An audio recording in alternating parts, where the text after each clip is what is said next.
a cocoon fal'Cie? Wanna destroy cocoon? Maybe it's a fal'Cie thing. I was thinking. I hate when that happens. I met you on a Thursday, right out to you. Well, Saturday I'm begging you, baby, just leave me alone. You're turning me upside down, put me to the ground when you shake me. I'm giving you what you need, and I'm begging, please don't break me, love.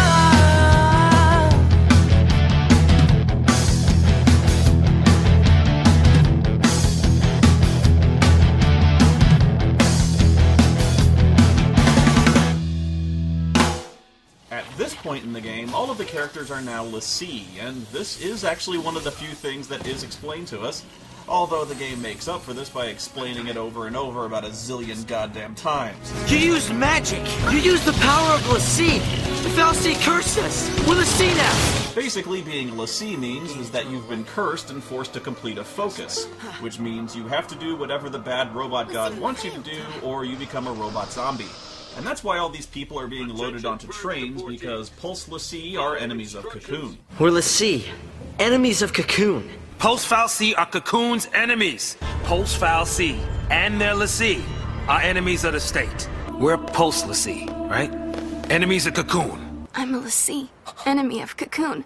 Be a Pulse l'Cie, an enemy of Cocoon. We are enemies of Cocoon. Why do you want to help l'Cie? They're the enemy! Yeah, I could probably start another counting egg on this one, but fuck it, take a shot or something. Anyway, the reason Cocoon is so afraid of l'Cie is that the curse gives them the ability to use magic. And in this world, magic is really scary stuff. You've got to get rid of anyone who could possibly be a l'Cie, no matter how unlikely, because just look at the devastation these guys can cause with their unholy magical powers. Take that! Oh god! Tiny, unimpressive magic missiles! If they're not stopped, in about 15 minutes they might manage to set an outhouse on fire with their piddly, ineffective fireballs! Purge the whole town! Make them wear the robes of shame! What do we do? What do we do? Our technology is useless before this magic power! They can slowly toss magic snowballs at us at close range, and all we have are these stupid high-caliber sniper rifles and rocket launchers and jetpacks! Massive robot wolves with 8-foot diameter electrified buzzsaws! What possible chance do we have? We can't fight that! So yeah, they're all being hunted by the Sanctum now, and they've all been marked by the fal'Cie as part of their curse, which takes the form of a l'Cie brand. It's like a magic tattoo, and for some reason, they're all on different parts of their bodies. Oh gee, I wonder where the brand on the young teenage girl will be. Yep, that's about right. Okay. My other guess would have been right between her boobs. It just raises a couple important questions, like, why the fuck would the fal'Cie sabotage their own plans by leaving huge, glowing, easily identifiable tattoos on their secret agents, which makes it far more likely they'll be caught? Puts us humans at a big disadvantage. Wouldn't the presence of the l'Cie brand make the purge completely unnecessary? You don't need to exile hundreds of people. Just get everyone naked and look for the fucking tattoo. They all have one. It's the one foolproof way you have of finding a fucking l'Cie, and instead of looking for it, you cover them from head to toe in a fucking robe, and no, I am never letting that go. And if there has to be a brand, why would the fal'Cie put it on different parts of their bodies? I guess the fan service here makes sense, but why would it put the brand someplace people are very likely to notice it? But it doesn't even matter if the fal'Cie doesn't give you a brand or stamps one on your fucking head, because your focus is impossible. Remember, a focus is a very specific mission that the fal'Cie is ordering you to do against your will. But to make sure you do it, it gives you a time limit, or it turns you into a robot zombie. And this could be anything, literally anything, from assassinate the president to bring the fal'Cie a grilled cheese sandwich. And so you're asking, well, what's so impossible about that? Well, the trick is you're never fucking told what in the fuck your fucking focus is! Seriously, I'm not exaggerating, that's the plot! The fal'Cie abducts you, it gives you magic powers, and makes you do something or else it'll fucking kill you. But, oh, it won't tell you what you're supposed to do. That part, you're supposed to fucking guess. Oh, it could be anything, so move your ass and do that thing it wants you to do that you don't know what it is, and if you fuck up, oh, you'll become a zombie, so good luck with that, shithead. Now, okay, I'm being hard on this because at first it sounds like the dumbest thing ever written by a human being.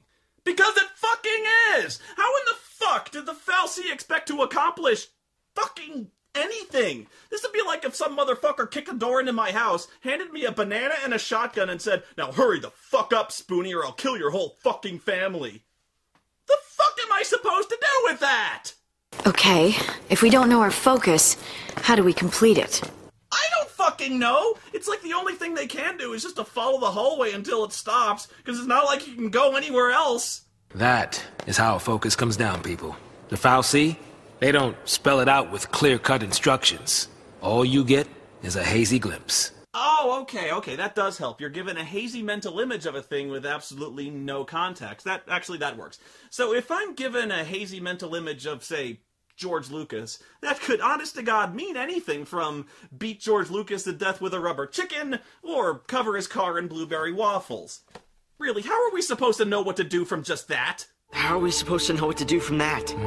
That's the tricky part. The dream's the only hint the fal'Cie gives us. Figuring out what to do with it, that's our job.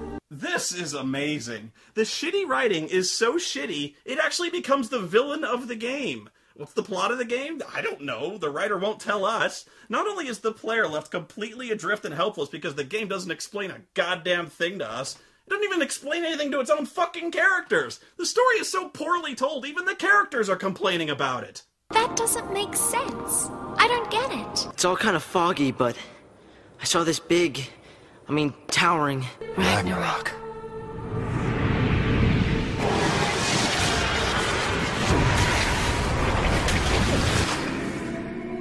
So, we all saw the same dream. Okay, so the only hint that they're given, if you can even call it a hint, is a hazy mental image of something called Ragnarok.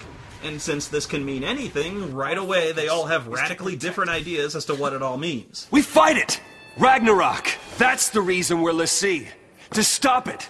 To keep Cocoon safe! Yeah? Why don't you give us one reason to believe that? One reason. Sarah.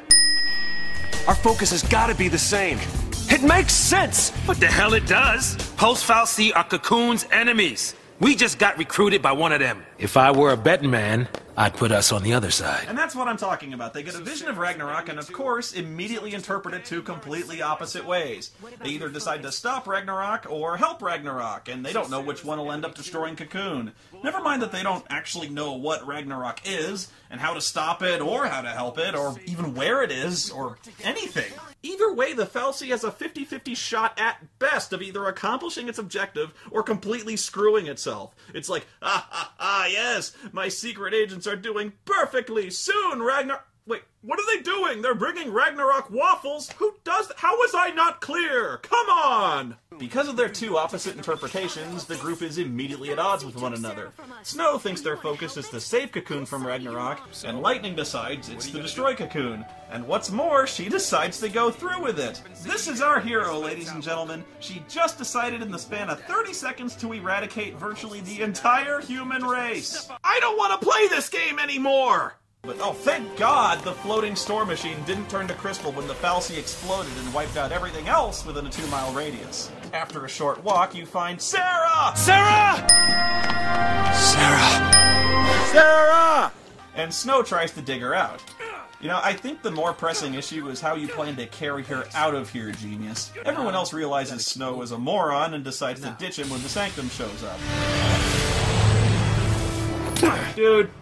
Dude, even if you manage to get this done, I really don't see how you come out of this one on top. That's when Snow gets so emotional his powers go over 9,000 and he summons these godlike spirits called Eidolons, which are basically the same summons you get in every Final Fantasy game. And Snow gets Shiva, because his name is Snow. I don't get it.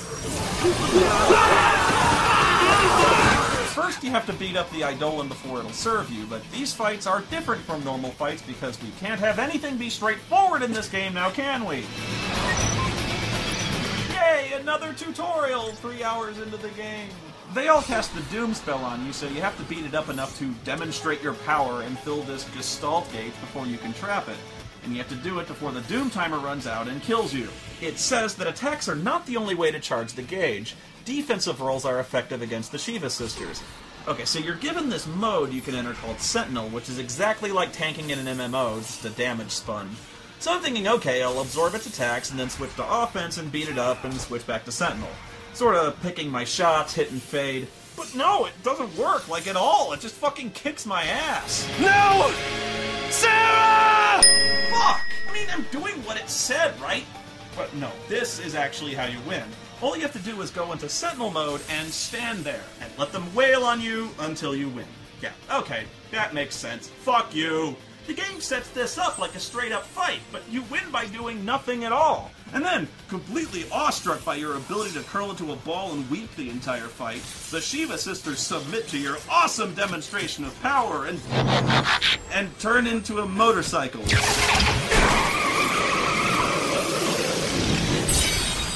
Well, of course they fucking do. And talk about predictable Final Fantasy. Shiva being two people to turn into a motorcycle. Cliche much?